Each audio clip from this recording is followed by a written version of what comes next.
these two incredibly fine novels, beautiful novels, contain biographical elements. Does fiction give you more ability to do that? Because you've got enough facts to write something else. Does fiction give you a space? Yes, of course. You know, I define myself really as a novelist and a novelist of fiction. I'm obsessed with fiction, but it's an obsession that comes from very, very far away. As a child, I have to say that it was very difficult for me when I was a child to make a difference between fiction and reality. So you would say that I was a big liar, which is not completely untrue. But it was not just about lying. I was able, you know, when I was watching a movie, I felt I was in the movie. When I was reading a book, I was in the book. And then it was very difficult for me to come back into my reality. And I think that the different characters in my family were, of course, real. My grandmother was my grandmother, but she was also, in my head, as a little girl, she was also the character of a novel for me. And because she was a great storyteller, and because she told me about her childhood, about her youth, about her love story with my father, with great details, the dress she was wearing and the little cafe where they met and all of this, I had this movie in my head. So I really think, actually, that we never really know people. We meet people and then we tell ourselves a story about those people we are meeting. Or even about yourself. Yeah, so I don't really believe that anything is real. Everything is fiction. Even ourselves, when you tell a story about yourself to someone, or you tell a memory, a souvenir, it's a story you told yourself. But is it totally true? Maybe if you ask your brother or your sister to tell about this memory, he will tell a very different story. So nations are even fictional? Of course. There is what we call in France le récit national, the big national narrative that we all have about a nation, but it's a fiction. You know, this idea of France like the country of liberty. I can tell you that from a point of view of an African, the narrative is probably not the same. It's not just a country of liberty, but it depends on the point of view and who is talking. Your writing is very difficult to do this, but anyway, we'll try, because we've got a lot of distraction. Your writing is very physical, and that's the thing that strikes me almost more than anything else. I call it crunchy. And I don't want to say for a woman, because that's BS, but it's very physical. And I'm going to make a leap here. Is that possibly because of your medical background in your family, or because of you? And is a quality of you? But it strikes me as the physicalness of it is amazing.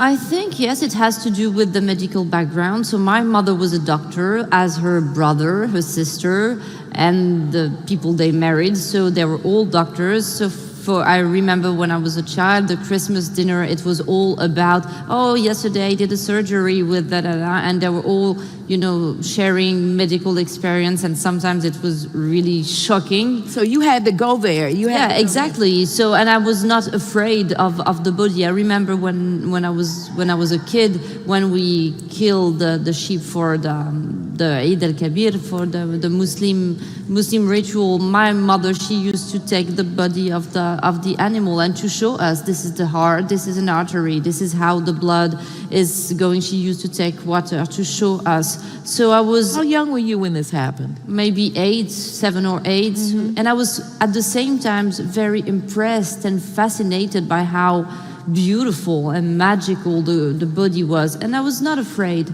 But it has also to do, I think, my obsession with the body, with the fact that I was raised in a very patriarchal country where women don't own their own body. But why did you go the other way? You see, that's interesting, because of course you're right.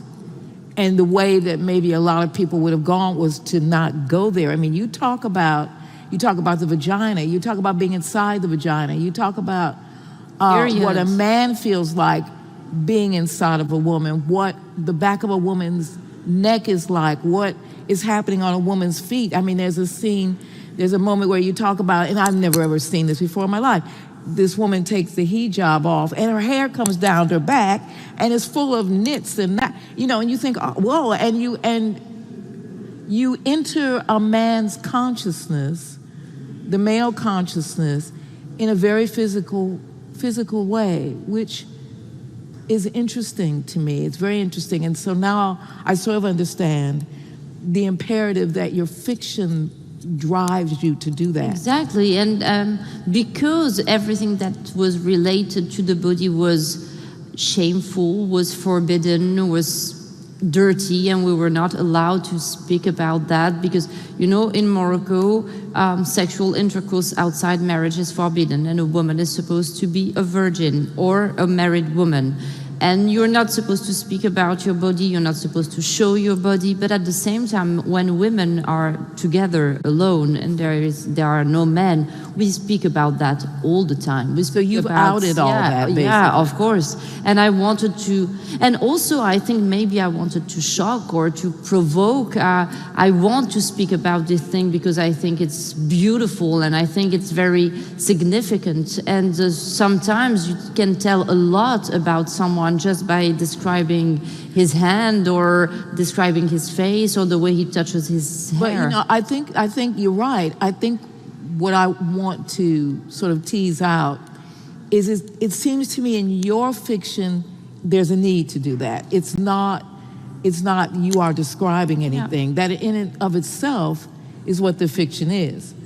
That moment when two people are looking at each other. It sort of was when the main character, and forgive me because these names, but the main character looks at her husband for the first time, and to actually say what she's feeling, and that people feel that way, but you've actually boom, boom, boom, boom, boom, described her physical feeling toward him and what it felt like and his physical feeling toward her, which seems to be very integral to your fiction, very integral to the novels, both of them. But I think it has to do also with the fact that I feel my body all the time and I'm always listening to it.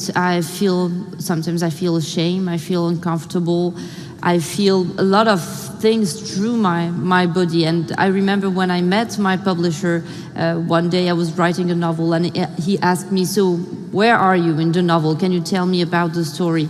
So I told him, so I have this character, he has very big feet and he was like, I don't care about the feet of your character, why are you telling me this? And I was like, it's very important. I can't understand a character until I have the body of the character. If he's very thin, if he's very slim, if he can't see, or if he has a lot of headaches, it's going to influence its personality. So I always begin with the body of my character before the personality, before the soul and all of this.